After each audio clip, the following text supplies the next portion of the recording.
তো আমরা এবার পয়েন্ট আকারে শুনবো যে কি কি কাজ করলে এখানে মৌলিকভাবে তিনটা জিনিসের কথা বলা হয়েছে, কিন্তু আরো কিছু জিনিস আছে যেগুলো করলে আপনার রোজা ভেঙে যাবে। আসুন আমরা সেগুলো শুনি। এক নম্বরে হচ্ছে ইচ্ছা করে যদি আপনি খান, ইচ্ছা করে খাইতে হবে, বুঝছেন? ভুল করে খাইলে কিন্তু রোজা ভাঙে না। খুব মজার না ব্যাপারটা?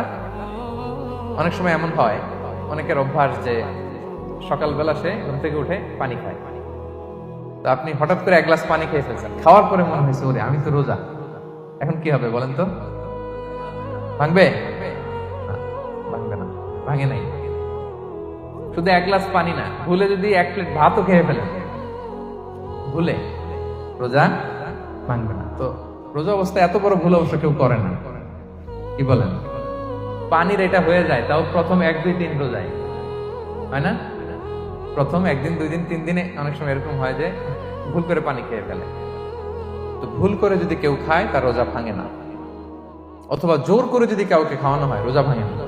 ফোর্সফুলি খাওয়াইলে ভাঙে না, ইন্টেনশনালি যদি কেউ খায় রোজা ভাঙে না। ক্লিয়ার?